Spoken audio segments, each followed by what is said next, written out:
আমার মন মজাইয়া রে, দিল মজাইয়া মুর্শিদ নিজের দেশে যাও। আমার মন মজাইয়া রে, দিল মজাইয়া মুর্শিদ নিজের দেশে যাও। আল্লাহর ওলি গো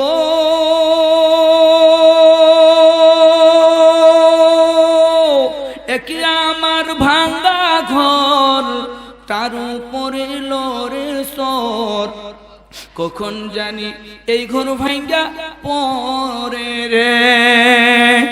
আবির নেওয়ারি রে, কাঁচা বাঁশের বেড়া রে, আবির নেওয়ারি রে, কাঁচা বাঁশের বেড়া রে, বাজার লুটিয়া নিল সুরে রে।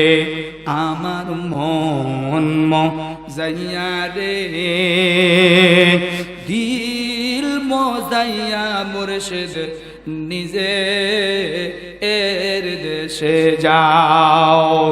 আল্লাহর ওলি গো একি আমার ভাঙা নাও, তার উপরে তুফান বাও, পলকে পলকে উঠে পানি রে। কইও দয়ালের ঠাই এই তরির ভরসা নাই, কইও দয়ালের ঠাই তরির ভরসা নাই। লাহোর দরিয়া দিতে পারি রে, আমার মন মজাইয়া রে, দিল মজাইয়া মুর্শিদ নিজে এর দেশে যাও। জোরে জোরে বলেন মারহাবা। আমরা যখন কথা বলি, আমরা যখন মাঠে ময়দানে উলামায়ে কেরামরা যখন আলোচনা করে, দিনী আলোচনা শোনায়, ওই আলোচনার মজলিসের ভিতরে যদি কোনো শ্রোতা মণ্ডলী কথা না বলে, বক্তা কথা বলে, মজা পায় না। জনগণ যদি বক্তারে সাপোর্ট না দেয়, জনগণ যদি বক্তারে যদি ভালোবাসা না দেয়, বক্তারে যদি সহযোগিতা না করে দিলে বক্তা ওয়াজ করে মজা পায় না। ঠিক তেমনি ইসলাম ধর্মটাও এমন, প্রতিযোগিতা যদি না থাকে, প্রতিদ্বন্দ্বিতা যদি না থাকে, তাহলে ওই আমলের মধ্যে মজা পাওয়া যায় না। হযরত খলিফাতুল মুসলিমিন আমিরুল মুমিনিন সিদ্দিক আকবর আবু বকর সিদ্দিক রাদিয়াল্লাহু তাআলা আনহু, হযরত ওমর ইবনুল খাত্তাব রাদিয়াল্লাহু তাআলা আনহু, ওসমান ইবনে আফফান রাদিয়াল্লাহু তাআলা আনহু, হযরত আলী ইবনে আবি তালিব রাদিয়াল্লাহু তাআলা আনহু, এরা চারজন প্রতিযোগিতা করে আমল করত, প্রতিযোগিতা করে নিজের রেজাল্টকে সামনের দিকে অগ্রসর করার জন্য আল্লাহ দিয়া, প্রতিযোগিতা দিয়া, প্রতিদ্বন্দ্বিতা মনে করে তারা আমল করত। বলেন সুবহানাল্লাহ। কেমন প্রতিদ্বন্দ্বিতা হয়েছে? হযরতে আম্মা জান জগৎ জননী আয়েশা রাদিয়াল্লাহু তাআলা আনহা সরকারে দু আলমের কাছে আবু বকর বিয়ে দিয়েছে। আবু বকর আল্লাহর রাসূলের শ্বশুর হয়েছে। বলে আমি খলিফা হয়েছি তো কি হয়েছে, আমি আমার নবীরে আমার জামাই বানাবো, যেন আমার জান্নাত মিস না হয়ে যায়। এই খবর ওমরের কানে চলে গেছে। ওমর এসে বলে, নবী গো, আমার একটা কন্যা সন্তান আছে, নাম হলো হযরতে হাফসা রাদিয়াল্লাহু তাআলা আনহা। বিগত 4 মাস আগে স্বামী ছাড়া হয়েছে, 4 মাস যাবত তার স্বামী নাই। কার কাছে বিয়ে দেব, কেমনে কি করব, বলে না যে হুজুর গো কি করবো, এটা বলতে সাহস পায় না। আল্লাহ রাসূল জিজ্ঞাসা বলো কি বলতে চাও?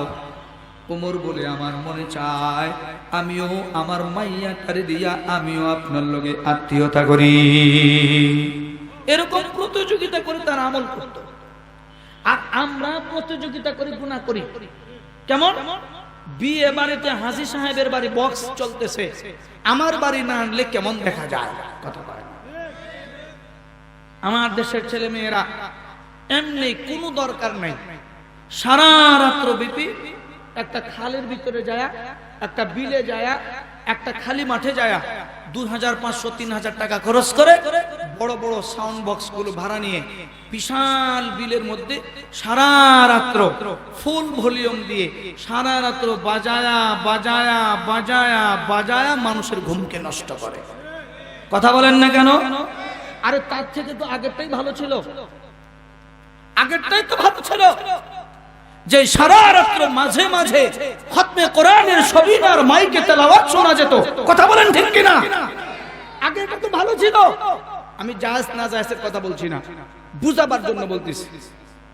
আগেরকার যুগে বিয়ে বাড়িতে মাইক চলতো, এর পরিপ্রেক্ষিতে মানুষ মাইকে মাইকে চাঁদের রজনীতে সারা রাত ব্যাপী খতমে কোরআনের তেলাওয়াত করাতো।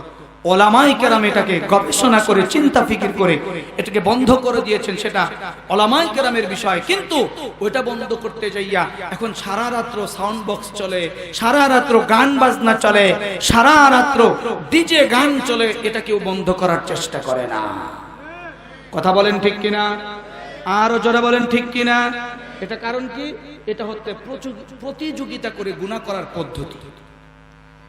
এই গুনাহ করে আর খুঁজে চারটা জিনিস এই গুনার মাঝখানে মানুষ তালাশ করে। কয়টা জিনিস? এক নাম্বার জিনিস হলো সবাই চায় আমি যেন চিরজীবনের অধিকার লাভ করতে পারি। দ্বিতীয় নম্বর চাহিদা আমার যৌবনটা যেন চিরদিনের জন্য হয়। তৃতীয় নম্বর চাহিদা আমি যেন চির শান্তিতে থাকতে পারি। চতুর্থতম চাহিদা আমি যেন কোনোদিন অসুস্থ না হই, আমাকে যেন আল্লাহ পাক চির সুস্থতার নিয়ামত দান করে। এটা প্রত্যেকটা মানুষের চায়। কয়টা জিনিস চায়? এক নাম্বার চির জীবন, দুই নাম্বার চির যৌবন, চির শান্তি, চির সুস্থতা। জীবন এবং যৌবন শব্দটা লিখতে গেলে প্রথম অক্ষর একটা অক্ষর দিয়ে হয়। শান্তি এবং সুস্থতা লিখতে গেলে দুই নামের ক্ষেত্রে দুটো অক্ষর, শুরুতে দুই অক্ষর দিয়ে দুইটা শব্দকে লিখতে হয়। আচ্ছা, আমরা যারা এখানে আছি বলেন, আমরা যারা এখানে উপস্থিত কেউ কি চিরজীবন বাঁচবো? আওয়াজ দিয়ে বলেন। কেউ কি চির যৌবন, আমাদের এই যৌবন কি চিরদিন থাকবে? আমরা কেউ কি চির শান্তিতে আছি? আমরা কখনো কি চির সুস্থতার নিয়ামত পাবো? এই পৃথিবীতে আমরা এটা কখনোই পাবো না। কেন পাবো না? কেন পাবো না? আমরা কেন পাবো না? এই পৃথিবীর সৃষ্টি হয়েছে 462 কোটি বছর আগে আল্লাহ দুনিয়া বানাইছে। 462 কোটি বছর আগে আল্লাহ দুনিয়া বানায়া 9000 বছর পূর্বে আল্লাহ তাআলা মানব জাতির আবাদ করেছে। বিগত 9000 বছরের আগে তাম দুনিয়া জিন বিভিন্ন প্রাণী দ্বারা দুনিয়াটাকে আল্লাহ তাআলা পরিপাটি করে রেখেছে। 9000 বছর পূর্বে থেকে আল্লাহ তাআলা আব্বাজান আদম নবীর দুনিয়ার জমিনে দিছে। আদম নবী হযরতে সাইয়্যিদিনা আদম আলা নবিয়িনা আলাইহিস সালাতু ওয়াস সালামের হায়াতের পরিধি হলো 1000 বছর। কত বছর? একটু আপনাদেরকে সামনের দিকে আগায়া নিয়ে যাইতেছি। 1000 বছর পরে হযরত মালাকুল মউত আজরাইল আলাইহিস সালাম আব্বাজান আদমের দুনিয়ার জমিন থেকে নিয়ে গেছে গা। এরপরে পয়গম্বর নূহ নবীরে নিয়ে গেছে গা 950 বছর প্লাস। এরপরে আরেকটা মানুষের আল্লাহ লম্বা হায়াত দিয়েছিলেন, যেই মানুষটার নাম আল্লাহ কোরআনুল কারীমে উচ্চারণ করেছেন, ওয়ায়াসআলুনাকা আনিল কারনাইন। আল্লাহু আকবার বলেন। ওয়ায়াসআলুনাকা আনিল কারনাইন। ওই মানুষটার নাম আল্লাহ কোরআনে তুলে ধরেছেন, যার নাম হলো বাদশাহ জুলকারনাইন। লম্বা হায়াত পেয়েছেন, 1000 বছর নয়, 1600 বছর আল্লাহ তাআলা তাকে হায়াত দিয়েছিলেন। সুবহানাল্লাহ। 1600 বছর হায়াত দেওয়ার পরে উনাকে আল্লাহ তাআলা এমন একটা ক্ষমতা দান করেছেন, যে জায়গা থেকে সূর্য উদয় হয় আর যে জায়গায় গিয়ে সূর্য অস্ত যায়, তামাম দুনিয়া উনি দুইবার তামাম দুনিয়া ঘুরে ঘুরে দেখেছে। সুবহানাল্লাহ বলে। কেমন করে ঘুরেছে, কেমন করে ঘুরেছে? প্রত্যেকটা দামি মানুষকে আল্লাহ মুজিজা দান করেছেন। আল্লাহ নবীদেরকে মুজিজা দিয়েছেন, ওলিদেরকে কারামত দিয়েছেন। বাদশাহ জুলকারনাইনকে মুজিজার একটা ঘোড়া দান করেছিলেন, একটা ঘোড়া, যেই ঘোড়া এমন শক্তি ছিল যে তার একটা কদম দিলে এক কদমে 12,000 মাইল যাইত। কয় হাজার মাইল যাইত? মুসা নবীর লাঠি দিয়েছিল, লাঠি সাপ হয়, লাঠি দিয়ে পারে দিলে রাস্তা হয়। সুবহানাল্লাহ বলেন না কেন? জুলকারনাইনের ঘোড়া দিয়েছিল, যেই ঘোড়া দ্বারা একটা করে কদম দিতেন তো 12,000 মাইল রাস্তা বাদশাহ জুলকারনাইন দৌড়াইতেন। পৃথিবীর পরিধি হলো 24,000 মাইল পর্যন্ত। সাতভাবে আল্লাহ তাআলা দুনিয়ার রাত্র দিনের সিস্টেম করেছেন। পৃথিবীটা ক্রমবর্ধমান, এক জায়গায় কখনো এক জায়গায় থাকে না, এক জায়গায় পৃথিবী বসে থাকে না। পৃথিবী ঘুরে ঘুরে তেমনি ঘুরতে ঘুরতে ঘুরতে ঘুরতে মানুষের জীবনের পরিধি একদিন শেষ হয়ে যায়। ঘুরতে ঘুরতে ঘুরতে ঘুরতে মানুষের যৌবনটা একদিন শেষ হয়ে যায়। ঘুরতে ঘুরতে ঘুরতে ঘুরতে মানুষ কখনো চিরশান্তির অধিকার লাভ করতে পারে না। ঘুরতে ঘুরতে ঘুরতে ঘুরতে মানুষ কোনোদিন চিরসুস্থতার নিয়ামত পায় না। মানুষের আবেগগুলো শুইনা আল্লাহ ডাক দিয়ে বলে, বান্দা তোমরা যারা 4টা গুণ অর্জন করতে চাও, যে বলো আমার পৃথিবীর মধ্যে 4টা জিনিসের দরকার, চিরজীবন, চিরযৌবন, চিরশান্তি, চিরসুস্থতা, এই 4টা গুণ আমার দরকার। আল্লাহ ডাক দিয়ে বলে, বান্দা 4টা গুণ যদি অর্জন করতে চাও রে বান্দা, পৃথিবীর জমিনে যতদিন বাইসা থাকবা তুমি শুধুমাত্র 3টা কাজ করে যাওয়া।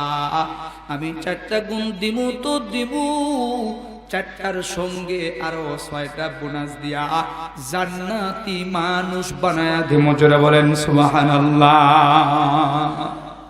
লম্বা কোনো কথা মনে রাখতে হবে না, শুধু 3টা কাজ আমরা করব। এই 3 কাজের উপরে আমার আলোচনা, যেন আল্লাহ কবুল করেন। সকলে বলেন আমিন। 1 নম্বর আলোচনা হলো আল্লাহর ডর। জোরে বলেন কার ডর? আপনাদের সামনে জিজ্ঞাসা হচ্ছে, ডর কয় প্রকার বলেন? এই ছেলেরা, এই ভাইয়েরা কথা বলে না, ওদিকে কেউ কথা বলে না, বসো না তোমরা।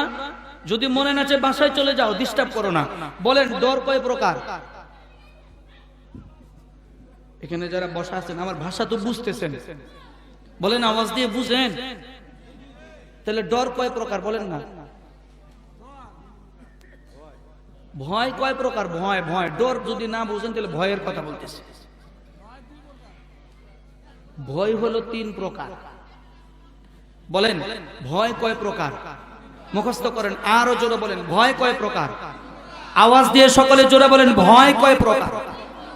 এবার আসেন, সাধারণ ভয়, কঠিন ভয়, লজ্জার ভয়। কটা হয়েছে? সাধারণ ভয়, কঠিন ভয়, লজ্জার ভয়। কয়টা গেল?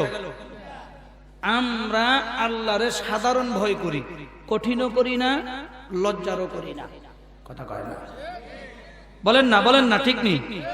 আল্লাহরে আমরা সাধারণ ভয় করি, কঠিনও করি না, লজ্জারও করি না। এখন আপনারা বলবেন হুজুর তাইলে কেমনে কি? অবশ্যই আমরা আল্লাহর সাধারণ ডর ডরাই। সাধারণ ডর যদি আমরা না ডরাইতাম, মসজিদে হাইয়া আলাস সালাহ কয়, আমরা আজান শুই না আরো দূরে চলে যাই। কথা কয় না? হাইয়া আলাস সালাহ মুখ থেকে মুয়াজ্জিন বের করে, কিন্তু ঘোষণাটা কার? ডাকে কে? মসজিদের দিকে ডাকে কে? এখন যদি আমাদের এই জায়গায় আইসা আমাদের ইসলামী আন্দোলন, ইসলামী দলগুলোর আমির যদি এসে ডাক দেয়,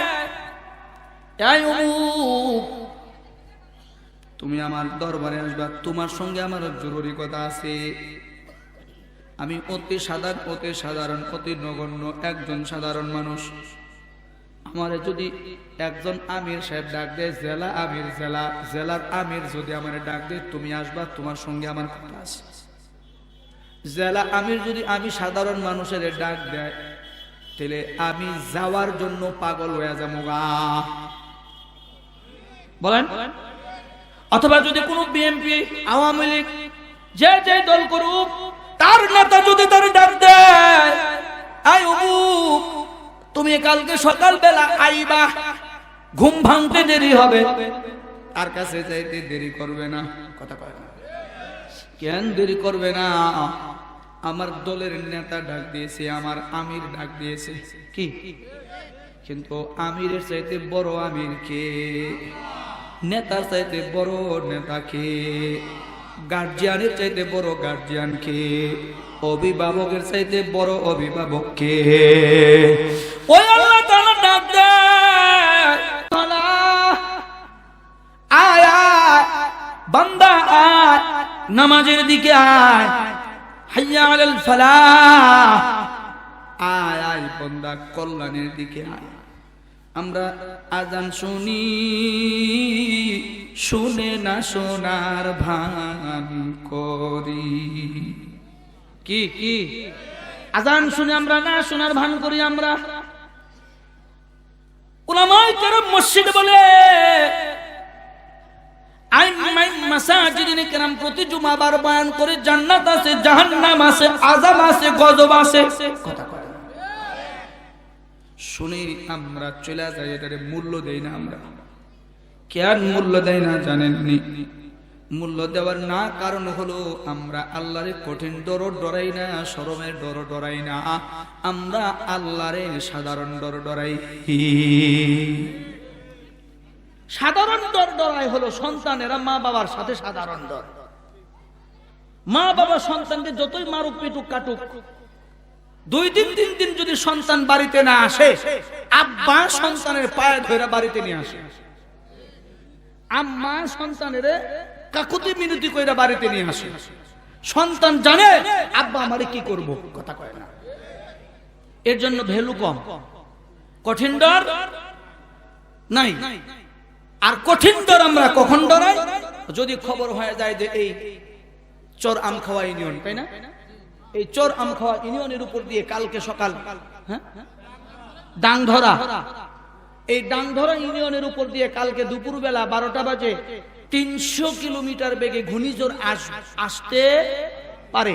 এই খবর যদি শুনে ফেলাই, ইলেকট্রিক, প্রিন্ট, টেলিভিশন, পেপার, পত্রিকা, রেডিও, বেতার সব জায়গা থেকে খবর হয়ে গেছে ডাংধরা ইউনিয়নে কালকে নাকি দুপুর 12টার মধ্যে 300 কিলোমিটার বেগে ঝড় আসতে পারে। যাও যাও যাও যাও, যে যাও পারো নিয়ে আশ্রয় কেন্দ্রে যাও। দেখবেন খবর শুনতে দেরি, আশ্রয় কেন্দ্রে যাইতে লোকজন দেরি করবে না। কথা বলেন ঠিক কিনা? জিজ্ঞাসা যদি করা হয় কেন যাইতেছো, কেন যাইতেছো, আমারে বলবে আই মোল্লা টের পাও না কেন, বোঝো না কেন, খবর হয়ে গেছে গা, কালকে দুপুর বেলা 300 কিলোমিটার বেগে ঘূর্ণিঝড় আসবে। বাড়িতে যদি থাকি বাঁচতে পারবো না। এজন্য মরণের কবল থেকে বাঁচার জন্য আশ্রয় কেন্দ্রে যাইতেছি। ঘূর্ণিঝড় আসতে পারে, তার মানে এটা হতেও পারে, নাও হতে, বলেন না, হতেও পারে, নাও হতে। খবর হয়ে গেছে গা, ঘূর্ণিঝড়ের ডরায় ডরায় আমরা আশ্রয় কেন্দ্রে দৌড় দেই। অথবা নদীর মধ্যে লঞ্চ চলতেছে, লঞ্চ 2 মাইল এই পাশে নদীর কিনারা নাই, 2 মাইল এই পাশে নদীর কিনারা নাই, মাঝপথে লঞ্চের মধ্যে আগুন লেগে গেছে গা। কি লাগছে? আগুন লেগে গেছে গা। রাত্র গভীর, অন্ধকার, এ পাশেও দেখা যায় না, ও পাশেও দেখা যায় না। কতটুকু পানি আছে তাও জানা যায় না, কিন্তু লঞ্চের ভিতরে আগুন। লঞ্চে থাকলেও মারা যাবে, লাভ দিলেও মারা যাবে, কথা কয় না। লঞ্চে থাকলেও ক্ষতি, পানিতে লাভ দিলেও ক্ষতি হয়ে যাবে। এরপরও মানুষ পানিতে লাভ দেওয়ার ক্ষতি জেনেও তারপরও পানিতে লাভ দিয়া বাঁচার চেষ্টা করে না? লঞ্চের বিপদের মধ্যে দুই পাশে 2 মাইল করে নদী, লঞ্চে আগুন, এটা স্বাভাবিক কোনো ডর না, কথা কয় না। এটা কঠিন থেকে কঠিন ডর। লঞ্চের আগুন ভালো হয়ে গেছে গা, নদীর কিনারা পার হয়ে গেছে গা, আংতা আংতা নাহনু নাহনু, আল্লাহ আল্লাহ আমি আমি, কথা কয় না। এটা কঠিন ডর। সাধারণ ডরের ক্ষেত্রে এই দুইটা জিনিস আমরা করে থাকি, কিন্তু কেউ যদি আল্লাহর শরম পায়া ঢাকায়, ওই বান্দা কোনদিন, ওই আল্লাহর বান্দি কোনদিন উলামায়ে কেরাম থেকে শুরু করে সাহাবায়ে কেরাম পর্যন্ত, সরকারে দু আলম থেকে শুরু করে আদম নবী পর্যন্ত কারো সাথে বেয়াদবি করতে পারে না, কথা বলেন ঠিক কিনা? কিন্তু সমস্যা হলো আমাদের শরম নাই। জোরে বলেন আমাদের কি নাই? আওয়াজ দিয়ে বলেন কি নাই? আমাদের শরম নাই, শরম নাই, শরম নাই। কেমন করে শরম নাই? কেউ যদি কারো দ্বারে দিয়ে কোরআনের কথা বলতে যায়, কেউ বলে কোরআনের রাজনীতি ইসলামে নাই, কথা কয় না। কারো সামনে যায় যদি দাওয়াত ও তাবলীগের বয়ান দেওয়া যায়, কয় আপনার আগে মিল হয়ে আসেন, কথা কয় না। আপনার আগে এক জায়গায়, তারপরে আমাদেরকে দাওয়াত দেন। কোরআনের দিন বাস্তবায়ন করার জন্য কেউ যদি কারো কাছে যায়, আপনাদের দিন আপনারা মানেন গা, আমাগো মানাইতে হবে না, আমরা ইসলাম কম বুঝি না, কথা কয় না। এগুলা কারণ কি? লজ্জা আমাদের নাই। লজ্জা যদি কোনো মানুষের না থাকে তাহলে কি হয় শোনেন, ওয়া আম্মা মান খাফা মাকাম রাব্বি, আল্লাহু আকবার বলেন। আল্লাহ বলে মুমিন যারা আমারে ডরায় তারা, মুমিন যারা আল্লাহরে ডরায় তারা।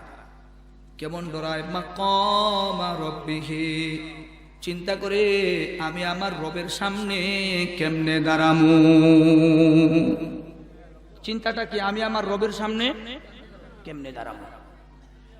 হযরত হাজী আমদাদুল্লাহ মুহাজির মক্কি রাহমাতুল্লাহি আলাইহি কোন লেখাপড়া করে নাই, মাত্র শরহে বেকা পর্যন্ত লেখাপড়া করছে, কিন্তু তার চোখটা বড় দাম, তার আত্মার চোখের বড় পাওয়ার। কেমন পাওয়ার? মুহাজির মক্কি যখন মুরাকাবায় বসে, খানায় কাবা হাজী আমদাদুল্লাহ মুহাজির মক্কির চোখের সামনে ভাসে। আর আমরা যখন মুরাকাবায় বসি, সারাদিন কখন কোথায় আকাম কুকাম করি, সারাদিন চায়ের দোকানে বসে কোথায় টেলিভিশন দেখছি, সবগুলি নামাজে দাঁড়াইলে মুগো চোখে ভাসে, কথা কয় না। ভাসে কি ভাসে না? কারণ আমাদের চোখের পাওয়ার হলো টেলিভিশন পর্যন্ত, আমাদের চোখের পাওয়ার টেলিভিশন পর্যন্ত, আমাদের চোখের পাওয়ার দুনিয়া পর্যন্ত। কিন্তু আল্লাহর ওলি হক্কানি উলামায়ে কেরামদের চোখের পাওয়ার দুনিয়া পর্যন্ত নয়। কেউ কেউ দুনিয়াতে বসে জান্নাত চামড়ার চক্ষু দিয়ে দেখেছে। সুবহানাল্লাহ। আরো আসতে বলে। আল্লামা মুজাদ্দিদে মিল্লাত হাকিমুল উম্মত শাহ আশরাফ আলী থানভী রাহমাতুল্লাহি আলাইহি, রশিদ আহমদ গঙ্গোহী রাহমাতুল্লাহি আলাইহি, এরা দুইজন আপন খালাতো ভাই, দুইজনে লেখাপড়া করে বাড়িতে এসেছে। কষ্ট হইতেছে আপনাদের? লেখাপড়া করে বাড়িতে এসেছে, এসে দেখে ওদের দুজনের মা হাজী আমদাদুল্লাহর দরবারে যায়। কার দরবারে যায়? হাজী আমদাদুল্লাহর দরবারে যায়। দুইজন বড় বড় আলেম হয়ে গেছে গা, বড় বড় আলেম, বড় বড় নেতা, বড় বড় শিক্ষিত হয়ে গেছে। আইসা দেখতেছে দুজনের মা হাজী আমদাদুল্লাহ মুহাজির মক্কির দরবারে যায়। ওইখানে গিয়া তালিম নেই, তরবিয়ত নেই, দিন কায়েমের শপথ নেয়। আমদাদুল্লাহর দরবারে যাইয়া এদের দুই ভাইয়ের মাথাটা গরম হয়ে গেছে, কি ব্যাপার, আমরা এত বড় শিক্ষিত, এই যুগে আমরা বড় ডাবল টাইটেল পাস করেছি, আমাদের মা কেন এমদাদুল্লাহর দরবারে যায়, বাড়ি আসার পরে দুইজনের মাকে ডেকে ডেকে বলে, মা গো কেন তোমরা ওই মুরুখের দরবারে যাও? সে কি জানে, সে জানে বাকি মাত্র সরহি বেকা পর্যন্ত পড়েছে, কি জানে ওনার দরবারে কিসের আশায় যাও, কারণে যাও, কি জন্য যাও গো মা? আর যাইও না, আমরা দুইজন সন্তান আছে, জানার দরকার হলে আমরা তোমারে জানামু। দুইজনের মা বেজার হয়ে গেছে। বেজার হয়ে যাওয়ার পরে 3 দিন 5 দিন 7 দিন কেউ কারোর সাথে ঠিকঠাক মতো কথা বলে না, বলে তো বলে, না বলে তো না বলে। এরা দুইজন বুঝে গেছে, কিরে মা তো আমাদের সাথে রাগ করেছে, কথা তো বলে না।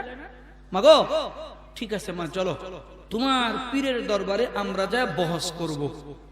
জোরে বলেন, কি করবে? প্রতিযোগিতা করবে, দেখি সে কত বড় পীর, আমাদের সাথে পারে কিনা। দুজন আল্লাহর বান্দা, এরা তখন গাড়ি করে কিতাব নিয়ে গেছে। বলেন কিসে করে কিতাব নিয়ে গেছে? ওখানে যা বহস করবে, কিতাব ধরে দেখে দেখো হাজী এমদাদুল্লাহ মুহাজিরে মক্কিকে কিতাব দিয়ে বহস করবে, তারাই সত্য না এমদাদুল্লাহ সত্য। চলে গেছে। যাবার পরে দুই ভাই বলে, হাজী সাহেব আমরা আপনার সাথে বহস করতে চাই। বহস করবা? হ্যাঁ আমরা বহস করব। হাজী এমদাদুল্লাহ বলে, আব্বাজান আমার একটু সময় দাও, আমি ওযুটা করে 2 রাকাত নামাজ পড়ে আসি। সুবহানাল্লাহ কয় না? আরো জোরে বলেন, একটু আমার সময় দাও, 2 রাকাত নামাজ পড়ে আসি। হাজী এমদাদুল্লাহ মুহাজিরে মক্কি সুন্দর করে ওযুটা বানায় 2 রাকাত নামাজ পড়া নামাজের হালতে বসে বলে, আব্বারে তোমরা না আসছো আমার সঙ্গে বহস করার জন্য, বলো বলো কোন কোন জায়গা থেকে তোমরা আমারে প্রশ্ন করবা? এরা দুইজন বলে, ওগো আল্লাহর ওলি গো, জবাব দিতে পারবেন নি? আল্লাহর ওলি বলে, চেষ্টা করে দেখতে পারি। এরা দুইজন কিতাব থেকে দেখে দেখে সুন্দর করে বড় বড় করে কঠিন লেখাগুলো হাজী এমদাদুল্লাহ মুহাজিরে মক্কিরে পয়রা পয়রা শোনায়। বলেন তো হাজী সাহেব এর জবাব কি হবে? এবারত পয়রা শোনায়, হাসিয়া সতর বাইনা এগুলা সুন্দর করে পয়রা পয়রা শোনায়। বলেন এর জবাব কি? হাজী এমদাদুল্লাহ মুহাজিরে মক্কি চক্ষু দুইটা বন্ধ কইরা কিতাবের চাইতে আরো সুন্দর করে পরিবেশন কইরা তাদের জবাব দিয়া দেয়। জোরে বলেন সুবহানাল্লাহ। একাধিকবার প্রশ্ন হয়েছে, হাজী এমদাদুল্লাহ মুহাজিরে মক্কি সুন্দর করে জবাব দেওয়ার পরে বলে, হযরত আমাদের বেয়াদবি, আমাদের গুস্তাখি মাফ করবেন, আপনি এটা কেমন করে পারেন? সুবহানাল্লাহ কয় না? আপনি এটা কেমন করে পারলেন? কয় এর উত্তর যদি চাও, আমি যতদিন পর্যন্ত না বলবো আমার মসজিদে যারা নামাজ পড়তে আসবে ততদিন পর্যন্ত তোমাদের জুতা সোজা করতে হবে। কি সোজা? বলেন না কি সোজা? জুতা। শুধু জুতা সোজা করে যাবা। আমি যতদিন পর্যন্ত তোমাদেরকে নিষেধ না করেছি ততদিন পর্যন্ত মানুষের জুতা সোজা করে যাবা। আমি যখন বলবো তখন তোমরা বন্ধ করবা, এর জবাব তোমরা পাইয়া যাবা। সুবহানাল্লাহ। হযরত হাজী এমদাদুল্লাহ মুহাজিরে মক্কি কতজন, কয়েকজন বড় বড় উলামায়ে কেরাম ওখানে গেছে আল্লাহকে দেখার জন্য, আল্লাহকে জানার জন্য। হাজী এমদাদুল্লাহ মুহাজিরে মক্কির দরবারে দাঁড়ানো, কারণ আল্লাহ কোরআনে কয়, ওয়া আম্মা মান খাফা মাকাম রাব্বিহি, আল্লাহ বলে মুমিন তো তারা ডরায় আমারে, যারা কেমন করে ডরায় এতটুকুন চিন্তা করে যে রবের সামনে আমি কেমন করে দাঁড়ামু। হযরত ওমর ইবনুল খাত্তাব রাদিয়াল্লাহু তাআলা আনহু, আল্লাহর রাসূলের শ্বশুর, 2 নম্বর খলিফা, সরকার দু আলম মেরাজে যাইয়া, আল্লাহর রাসূল মেরাজে যাইয়া ওমরের জান্নাত দেখে আসছে। সুবহানাল্লাহ। মসজিদে নববীর মধ্যে বসে বসে কয়, ওমর গো আমি তোমার জান্নাত দেখে আসছি। উমর কয় রাসূল গো একটু ভিতরে যাইতে পারেন নাই? সুবহানাল্লাহ, একটু ভিতরে যাইতে পারেন নাই, একটু দেখে আসতেন। সরকার দু আলম বলে না না না, কেমন করে আমি ভিতরে যাব? এটা জান্নাত তো তোমার পার্সোনাল বিষয়ের মধ্যে আমি কেমনে একা একা যাই? সুবহানাল্লাহ। তোমার জান্নাতে তুমি যাবা, তুমি দেখবা, তুমি জানবা। তোমার জান্নাত তোমার অনুমতি না নিয়া আমি কেমনে তোমার জান্নাতের ভিতরে ঢুকছে, কেমনে ঢুকবো এটা আমি নবীর দ্বারা সম্ভব না। তবে সত্য আমি তোমার জান্নাত দেখে আসছি। তাহলে এই খবর পাওয়ার পরে উমরের খুশি হওয়ার কথা, কি বলেন? উমরের খুশি হওয়ার কথা, আমার জান্নাত রাসূল দেখছে। কিন্তু উমর খুশি হয় নাই, কান্নার পাওয়ার আরো বাড়ায়া দিছে। কান্নার পাওয়ার আরো বাড়ায়া দিছে। কেমন করে কান্নার পাওয়ার বাড়াইছে? কাঁদতেছে আর বলে আল্লাহ তোমার সরকার দু আলম হাদিস বর্ণনা করেছে, হযরত আব্দুল্লাহ ইবনে মাসউদ রাদিয়াল্লাহু তাআলা আনহু থেকে বর্ণিত, ময়দানে মাশারে প্রত্যেকটা মানুষের আল্লাহ 5 কথা জিগাইব। কয় কথা? না মনোযোগ নাই আপনাদের। দুই একজন বলেন কেন, নাকি সবাই চলে গেছেন গা? বলেন কয় কথা জিগাইব? আওয়াজ দিয়ে সবাই বলেন কয় কথা জিগাইব? কি কি?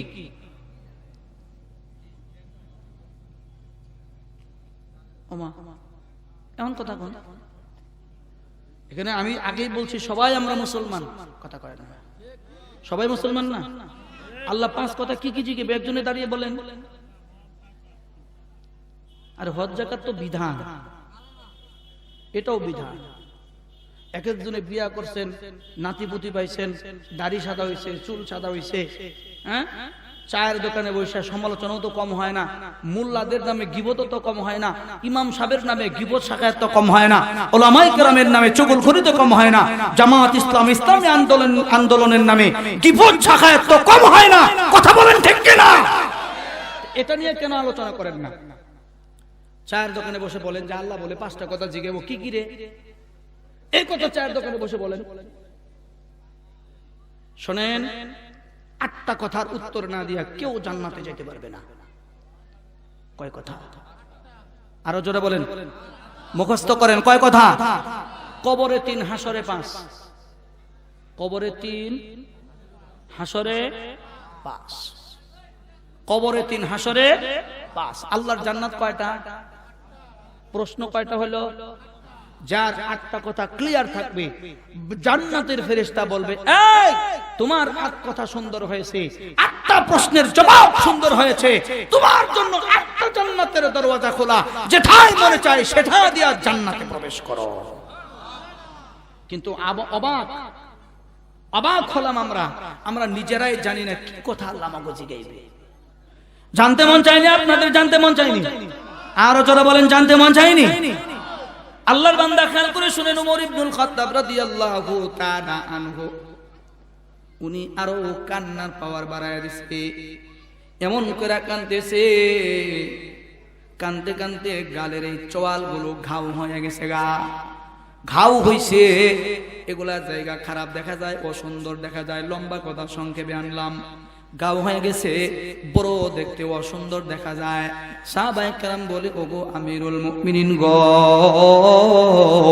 ওষুধ লাগান, আপনার ঘাগুলো ভালো করেন। ওমর ইবনুল খাত্তাব চিল্লায়া চিল্লায়া কান্দে, এই বন্ধু রে, তোমরা আমার মুখের ঘাগুলো, আমার গালের চোয়ালের ঘাগুলো ভালো করতে বলো। আমি শুনছি আল্লাহর রাসূল বলছেন, হাসরের ময়দানে এক একজনের নাম দইরা দইরা আল্লাহ ডাক দিবে। বাবার নাম উচ্চারণ কইরা পরবর্তীতে সন্তানের নাম ধরে ধরে ডেকে নিয়ে বিচারের কাঠগড়ায় দাঁড় করায়া দিবে। বিচারের কাঠগড়ায় দাঁড় করায়া আল্লাহ জিগাইব 5 কথা। আল্লাহর বান্দা আমিরুল মুমিনিন খলিফাতুল মুসলিমিন কয়, 5টা কথার জবাব দিয়া কেউ একটা কদম উঠতে পারবে না। আমি ওমর যদি আল্লাহ তাআলা জিগায়, ওরে খাত্তাবের বেটা উমর, বলো বলো, এই যে তোমার 5টা প্রশ্ন করতেছি, জীবন দিয়েছিলাম, বলো তোমার জীবন কোন কাজে লাগাইছ? কে কয়? কারে কয়? উমর রে, বলেন না কারে কয়? আমি আপনি কি উমরের থেকে বড়? বলেন না কেন? সকলে বুকে হাত দিয়ে বলেন উমরের থেকে বড়।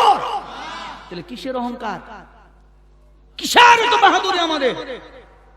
ওয়াজ সব সময় শোনেন, সবকিছুই করেন, আমরা একটা জিনিস করতে পারি না, সেটা হলো আমাদের লজ্জা আমাদের কলেজায় সেটিং করতে পারি না, আমাদের শরম নাই, আমরা শরমহীন হয়ে গেছি। কেন? আল্লাহ ডাকে, আল্লাহ কঠিন ভাষা ব্যবহার করে, আল্লাহ রাগ হয়ে ডাক দেয়, এরপরও ইন্নাল ইনসানা লিরাব্বিহি লাকানুদ, আমরা নিমুখ হারামের মতো, আমরা নিমুখ হারামের মতো, ওয়া নাহান নাফসা আনিল হাওয়া, নফস যা চায় আমরা তাই করি। কথা বলেন ঠিক কি না?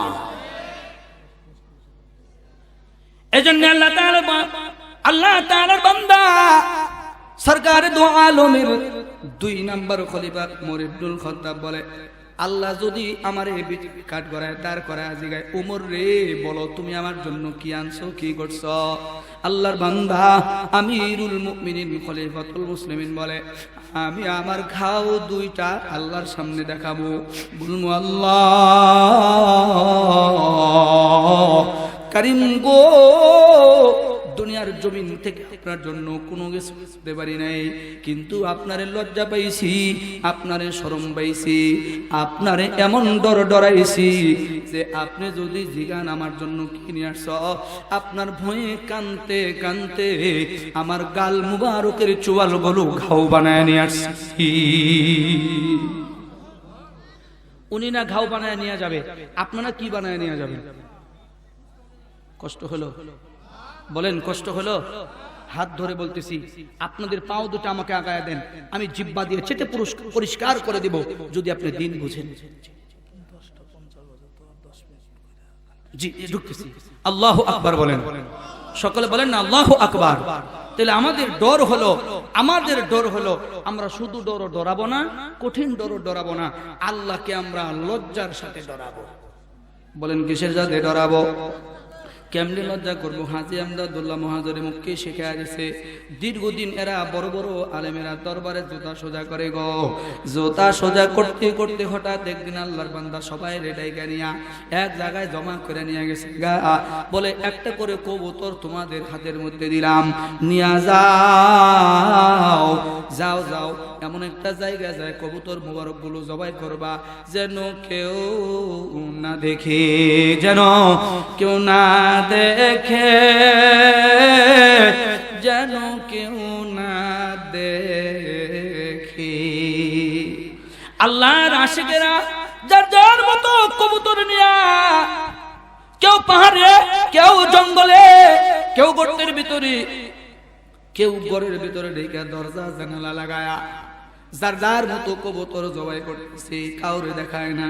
কিছু আল্লাহর ওলি ওই জায়গায় কবুতর জবাই করে না, শুধু শুধু হাতে জবাই না করে আবার দরবারে চলে গেছে। মুক্তি জিগা কে কে কবুতর জবাই করছো? আমরা করছি। কোথায় করছ? কয় গর্তের নিচে যা জবাই করছি, কেউ দেখে নাই। কেউ বলে দরওয়াজা জানালা বন্ধ করে জবাই করছি, কেউ দেখে নাই। কেউ বলে পাহাড়ে যায়, জঙ্গলায় যায় জবাই করছি, কেউ দেখে নাই। আবার ডান দিকে তাকায় দেখে কিছু আল্লাহর ওলি কবুতর গুলো জবাই করে নেই, শুধু শুধু নিয়ে আসছে। মহাজরে মুক্তি জায়গায়, আব্বাজান তোমরা আমার কেন কবুতর জবাই করলা না? আমি হুকুম করলাম কেন তোমরা মানলা না? এরা দুইজন সুন্দর করে জবাব দেয়, আমার মন মজাইয়া রে, দিল মজাইয়া মুর্শিদ নিজের দেশে যাও, আমার মন মজাইয়া রে,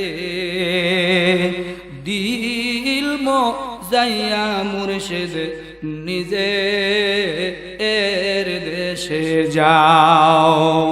আল্লাহর ওলি গো,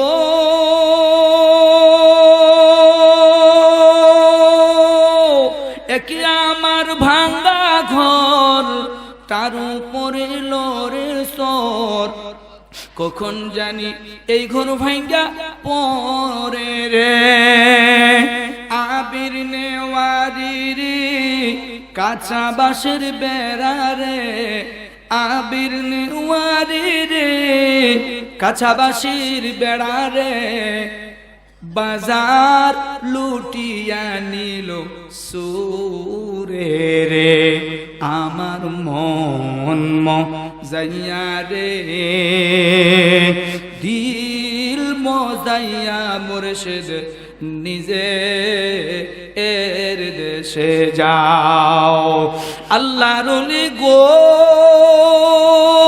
একি আমার ভাঙা নাও, তার উপরে তুফান বাও, পলকে পলকে উঠে পানি রে, কইও দয়ালের ঠাই এই তরির ভরসা নাই, কইও দয়ালের ঠাই তরির ভরসা নাই, লাহোর দরিয়া দিতে পারি রে, আমার মন মজাইয়া রে, দিল মজাইয়া মুর্শিদ নিজে এর দেশে যাও।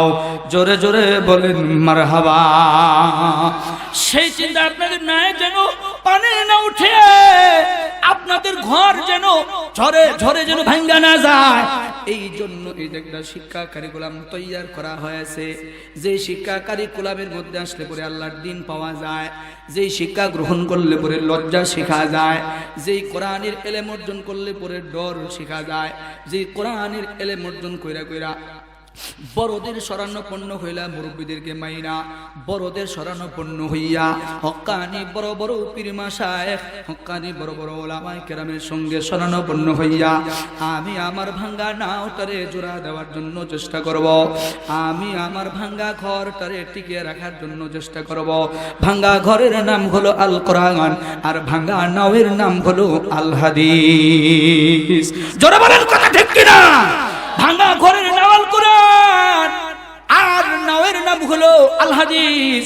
আমাদের শরম এত কম, আমাদের ডর লাগা যায় কখন জানি তুফানে গড়টা ভেঙে যায়, আমাদের ডর লাগে কখন না জানি নৌকার মধ্যে পানি উঠা যায়, নৌকার পানি উঠা মানে শয়তানে ধোঁকা দিয়া জাহান্নামে নেয়।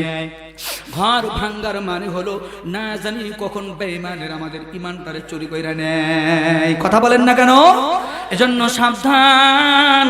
তিন গুণী গুণী হবা, এক নাম্বার গুণ মুমিন হবা, এমন মুমিন হবা শরমওয়ালা মুমিন হবা, চিন্তা করবা রবের সামনে কেমনে দাঁড়ামো। দুই নাম্বার গুণ ওয়ানাহান নাফসা আনিল হাওয়া, নফস যা বলে, নফস যা চায় মন চায় জিন্দেগি ইসলাম মানা যাবে না, মন চায় ইসলাম মানলে পরে কখনো মুমিন হওয়া যাবে না, মন চায় জিন্দেগি চললে কখনো ঈমানদার হওয়া যায় না। যায় বলেন? এজন্য শিক্ষার দরকার। আমি কেমনে নফসকে পরিচালনা করব, নফসকে কেমন করে সাজাবো, এটা আমাদের জন্য বুঝার দরকার। বুঝার জন্য জামিয়া আনোয়ারুল উলুম কওমি মাদ্রাসা হয়েছে। কথা বলেন ঠিক কিনা? আরো বড় বড় মাদ্রাসার ব্যবস্থা হয়েছে, যেখানে এসে আপনি দ্বীন বুঝবেন, যেখানে এসে আপনার ঈমানকে বুঝবেন, যেখানে এসে আপনি দ্বীন শিখবেন, আল্লাহকে দেখবেন, রাসূলকে জানবেন। এই জানার মাধ্যমের জন্য এই ধর্মীয় প্রতিষ্ঠানগুলো শুরু হয়েছে। আমাদের দুঃখ লাগে কিছু মুসলমান ধর্মীয় প্রতিষ্ঠানগুলোকে কেন্দ্র করে ঠাট্টা করে, হাসি তামাশা করে বলে ও ব্যবসা শুরু করেছে। কথা কয় না? কি শুরু করেছে? বলেন বলেন বলেন, কি শুরু করেছে? একটা ধর্মীয় প্রতিষ্ঠান চালাতে গেলে ব্যবসা শুরু হয়ে যায়, একটা মসজিদের কমিটি হয়ে গেলে ব্যবসা শুরু হয়ে যায়। ও যার দ্বারা একটা হাউজিং হয়, মোল্লার চরে হাউজিং হয়েছে, আগে জুয়ার আসর হয়েছে, এটা ব্যবসা না, এটা হাউজিং। বলেন এটার নাম কি? ওটা ইংরেজিতে কয় হাউজিং, আবার মোল্লারা কিছু করলে কয় ব্যবসা। কথা বলেন? হুজুররা কিছু করলে ব্যবসা, আর ওরা কিছু করলে হাউজিং। হুজুররা কিছু করলে ব্যবসা, আর বাকিরা করলে এটা হাউজিং। এটা কয় না জুয়া, হাউজিং কয়। কথা কয় না? এজন্য আমরা দ্বীন বুঝবো ইনশাআল্লাহ। আরো জোরে বলেন ইনশাআল্লাহ। ইসলামকে আমরা মহব্বত করব, ইসলামকে আমরা মায়া করব, ইসলামকে আমরা জীবন দিয়ে ভালোবাসবো, দুইটা জিনিসের দ্বারা, জান এবং মাল দ্বারা। সুবহানাল্লাহ বলেন। আরো জোরে বলেন ইসরায়েল যে মুসলমানদেরকে মারে, এটা বুঝেন একটা পয়েন্ট। ইসরায়েল যে মুসলমানদেরকে মারে, রামদাও দিয়ে মারে না গুলি বোমা দিয়ে মারে? জবাব দেন, সবাই জবাব দেন। গুলি, বোমা, রাইফেল, বিমান, মিসাইল, যা যত দামি দামি অস্ত্র আছে এগুলা দিয়ে ফিলিস্তিনের মুসলমানদেরকে মারে। কথা কয় না? আচ্ছা, এগুলা বানাইতে গেলে টাকা লাগে না? বলেন, টাকা লাগে না? তাহলে ওরা যদি মুসলমানদেরকে মারার জন্য টাকার প্রয়োজন হয়, আর আমরা যদি মুসলমানকে টিকা রাখার জন্য কিছু করি, এই জায়গায় টাকা লাগে না? বলেন না কেন টাকা লাগে না? আজকে যারা ফিলিস্তিনকে বুঝতেছেন, আজকে যারা ইসরায়েলকে বুঝতেছেন, সেই দৃষ্টিতে খেয়াল রেখে আমাদের বাংলাদেশেও যে পরিকল্পনা চলতেছে, আমাদের বাংলাদেশের ভিতরে বাহিরে বসে যে টুকটুক করে টুকটুকির মতো কৌশল করে করে অস্থিরতা তৈরি করার জন্য যে চেষ্টা চলতেছে, ভারত যেভাবে আমাদের উপরে, আমাদের মাথার উপরে আঙ্গুল নাড়াতে শুরু করেছে, আমরা যদি একত্রতা হইতে না পারি, আমাদের ইসলামকে যদি টিকিয়ে রাখতে না পারি, অচিরেই আমাদের দেশের জন্য একটা ভয়াবহ দুঃসংবাদ অপেক্ষা করতেছে। কথা বলেন ঠিক কিনা?